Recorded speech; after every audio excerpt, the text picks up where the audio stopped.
Welcome back to Around the Clock. This is our January 20th Board of Selectmen update.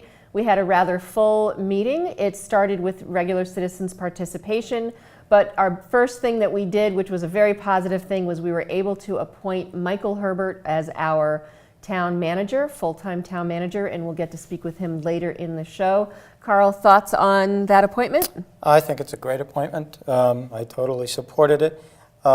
We had our meet and greet last week over at the community center, which I thought went very well. I thought the citizens asked a lot of great questions. I thought Michael answered them very well.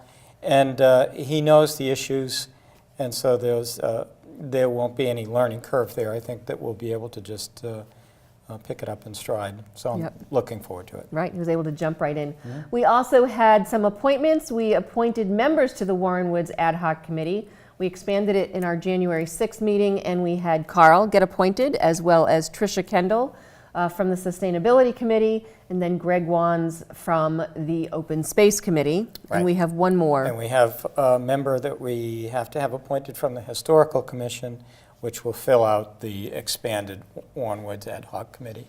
And hopefully we can start meeting in February and planning what activities are going to be at the new properties in spring and summer. Right. We still have to get the 22 Elliott Street. That hasn't happened yet, but that will in the spring. Yeah, once that project moves forward. We then also had a town manager appointment where Nat Strasburger, who is our town planner, has now also been appointed the Director of Community Development and Health. That comes with the resignation of Matthew Selby, or Selby as everyone called him, who had that role, as well as our conservation officer. So any news on when we'll be replacing the conservation agent? Well, there has been an interview process with Michael, and they whittled it down to two candidates, and I know that we're going to interview at least one of them on Monday night. Okay, good. Then we went into old and new business. We had to approve the sale of a note, just one of those housekeeping things for some of the debt that we have. We also then made the formal notice of the vacancy for our Board of Assessors because of Bill Brown, and we talked about how we're going to try and fill that vacancy up until the May election. So we have trying to get a meeting planned. It was interesting to find out with one of the Board of Assessors away how we have to do it. So then, but we did find a way. But we did find a way, so that'll be happening.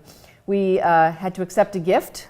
It's always interesting that even those smaller things, we have to accept them, but it was that was good. We updated or went further into our charity bin regulations that Steve Mitchell brought forward. A couple of other smaller things, designer selection criteria that we need to do because of some state laws. We talked about the ratification of the collective bargaining agreements between our with our police department and our public works. And then, of course, we went into another discussion of the override.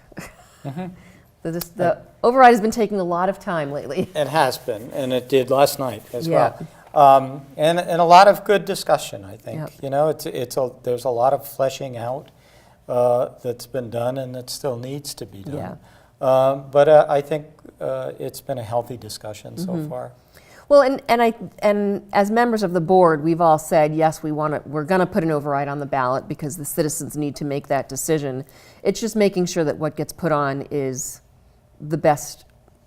And I don't even really know if you can say it's the best option, but well, it would be an option that would benefit everybody. The most people. Right. Yeah. So continue for that, but we have made a commitment to at least make a decision by our first meeting in February. So there'll be other discussions happening. And then we talked about doing a community survey that was presented by Michael Herbert. And then we wrapped up the night. It wasn't too late, fortunately. We were done at about 9:30. We've been taking bets lately as to how late we're going to be there because we've had some late ones. Well, we've also had executive session before these meetings, so it's been an added hour to the meeting. So good. Well, and that was our meeting on January 20th. Thanks for watching this Selectmen's Update, and we'll be back with more Around the Clock.